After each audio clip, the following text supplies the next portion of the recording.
everyone, to DinoMight, the final episode of this weekly Toronto Raptors podcast for the 2023-2024 season. My name is Peter Klein. Thank you very much for tuning in today. We're going to be looking at the grades for the significant players on the Raptors this season. There isn't going to be a Freeman Liberty breakdown or anything like that, but we're going to be looking at the grades and looking ahead to a couple of off-season things.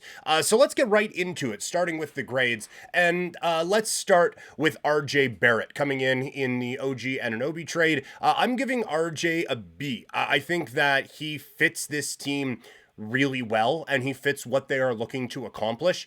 And I think that the intelligence he brings on the offensive side, his aggressiveness to attack the rim, I think fits a strength with this Raptors team that intrigues me about him going forward. Maybe you'd like to see a three-point shooting improve a little bit. Not maybe. I mean, almost everyone in the league, you'd like to see three-point shooting improve. But with him, I do think that you would like to see a three-point shooting improve maybe a little bit more. But I think overall he is a good fit on this team and has played just fine with the Raptors. So I give him a B. Scotty Barnes gets a B+. And the only reason it's not in the A's is because of that little stretch in the middle of the season where it kind of seemed like he was fed up with a few things. And I didn't necessarily love how he handled it. But I thought the growth that he showed on the offensive end is really encouraging from a Raptors standpoint. Obviously, you know, the defense is going to be there. But I think now going into next year, knowing this is his team, like it felt like a little bit of the old and the new, right? And you look back, for those watching on YouTube, you see the hat, the Toronto Blue Jays, and you think back to when Vlad came in, they got rid of Donaldson, Bautista was gone, Encarnacion was, I think for all intents and purposes, gone as well. There was no mistaking that this was now Vladdy and Bo's team. That wasn't there with the Raptors. Barnes comes in, and now the goals were a little bit different. Toronto, I think, was hoping to be competitive with Scotty Barnes out there, and then obviously that didn't work. But I think now going into a full off season, knowing this is his team, I think that's going to allow him to raise his level just a little bit more. And I'm excited to see what another off season of growth brings for Scotty Barnes. So he gets a B+ to me. Emmanuel quickly gets a B. There were some times when he's on, it's an A, close to A+.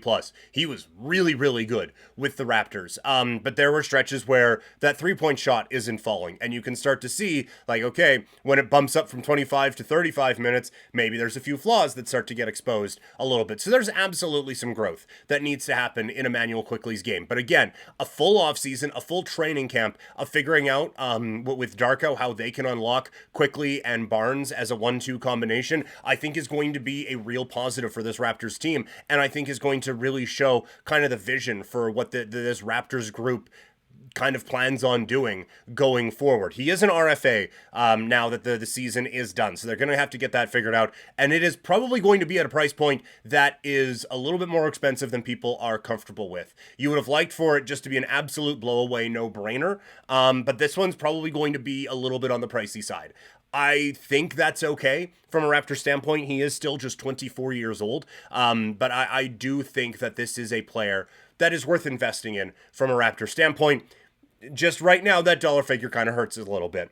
Moving on, Gary Trent Jr., it's a C for me. I just thought he was just kind of there. His scoring ability is great. I was surprised he wasn't traded. I think he has probably played his last game as a Toronto Raptor. Raptor. He is an unrestricted free agent now that the season has wrapped up. I don't see a reason in bringing him back unless Toronto wants to sign him on a 1-year deal and try to trade him again, because they are without a two-guard right now. I have Grady Dick penciled in. We'll get to the next season preview here in a little bit, but I have Dick penciled in as the number 2 right now. And I think that for Trent, like, he could absolutely come in and be that starter one more time, allow Grady to kind of develop a little bit more coming off of the bench, and then try to flip Gary Trent Jr. in some kind of a move around the deadline. But you already saw, like, there just wasn't the value there. So I don't see a point, really, in bringing Gary Trent Jr. back. I would much rather give some kids a shot there at this point. Kelly Olynyk gets a B for me. I thought he fit perfectly with that bench unit and was a phenomenal distributor. And really, the offense ran through him when the bench unit was out there. once Pirtle went down, you do start to see a lot of the limitations with this player. Specifically, the Raptors, I thought, really had some problems rebounding when he was out there, and just problems with rim protection in general. But you like the shot, you like the offense, you like the sense that he has of this offense, so he gets a B for me. For Pirtle, it was a B+. This Raptor team was lost without him, and again, his passing was great. When they had Siakam still, the big-to-big passing was excellent. And I think Pirtle, again, fits this offense that they're trying to run really well for Toronto, and he is going to be a real mainstay down there for the Raptors. And I do think we're going to get to a point where they are going to be able to move this player, because you can see some of the value. And I think you're going to see again this year in the postseason the value of these bigs with what Jokic is going to be able to do to basically everybody. And you saw it in that Laker game, how important AD was with an offensive rebound that really iced that game away. So I think Pirtle is going to be someone who maybe you can flip here in a year or two and be able to get some assets back for him. Bruce Brown, there's a team option for him. He gets a C for me. I just didn't think he was overly impactful out there. There was a few times, like obviously he's coming off of the bench, but there would be times where he was out there. I was like, oh, okay, there's Bruce Brown.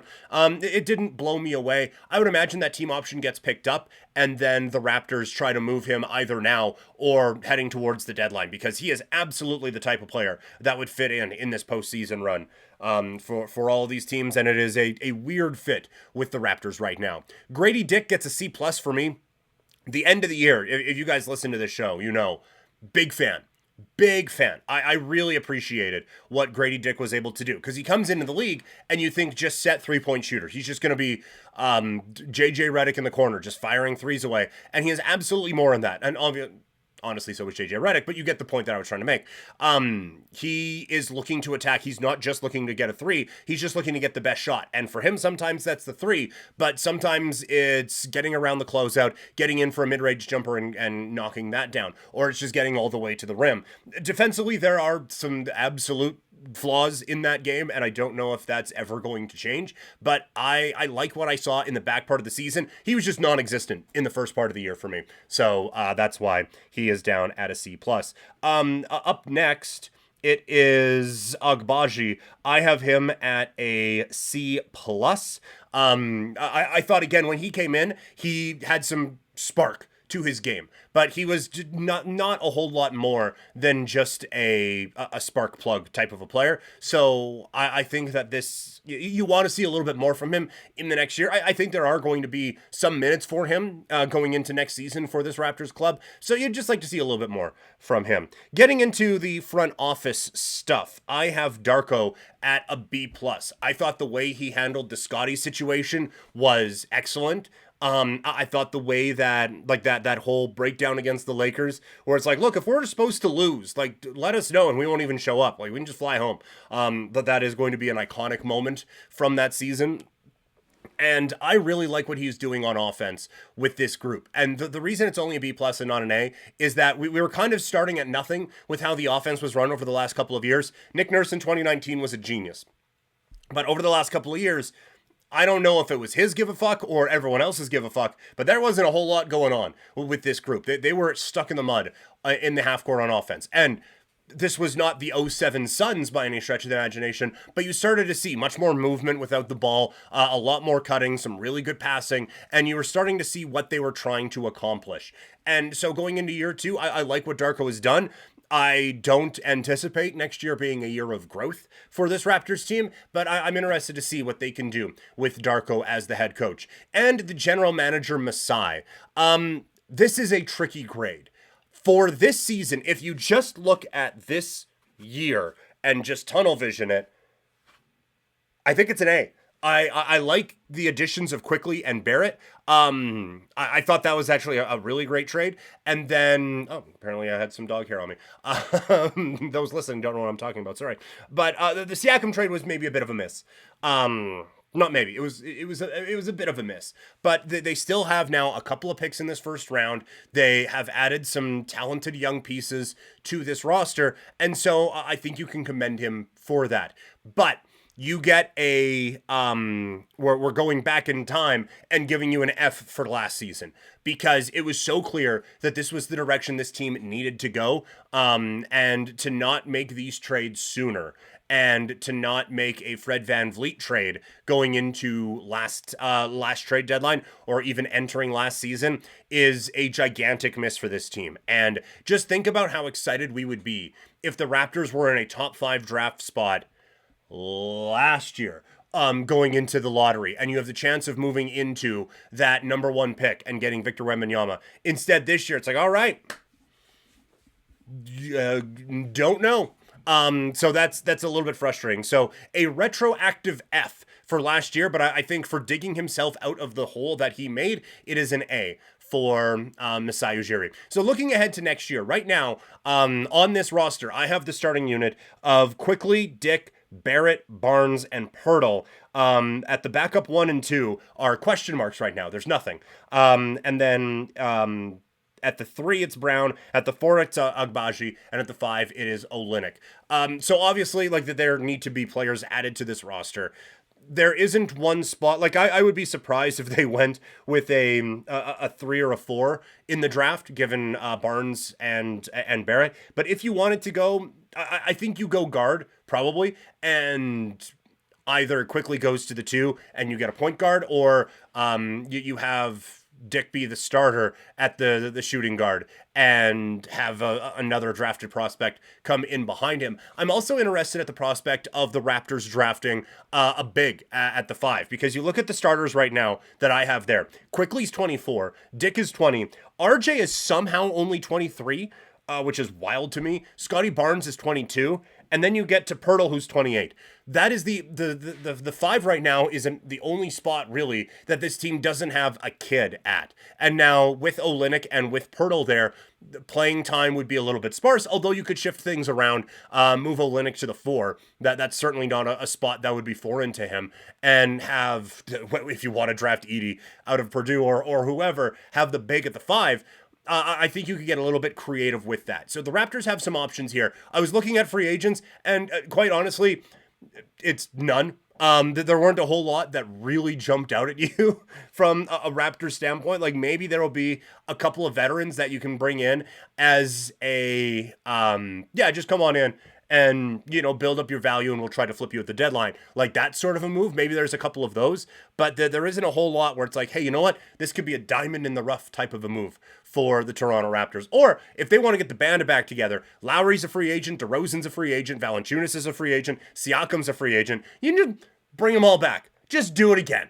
Let's try it one more time and see how that goes. But this is going to be, I think, a very blah offseason. I think we're going to have a couple of prospects that we can be mildly excited about. And I think next year, it's probably going to suck.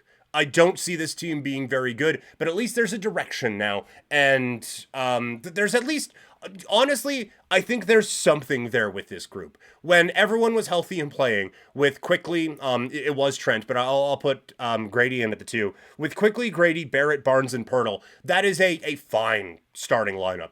It's not like, don't watch out Celtics. We're not doing that or anything like that. But you watched that play-in game last night.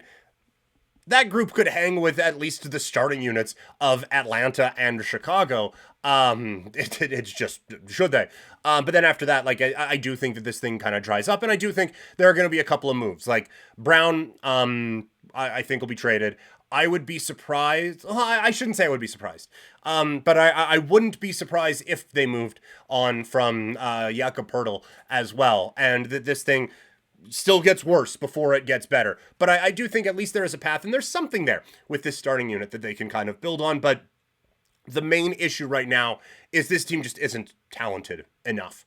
So we'll see if they can address that in the draft with a couple of diamonds in the rough. That's going to do it for DinoMight this season.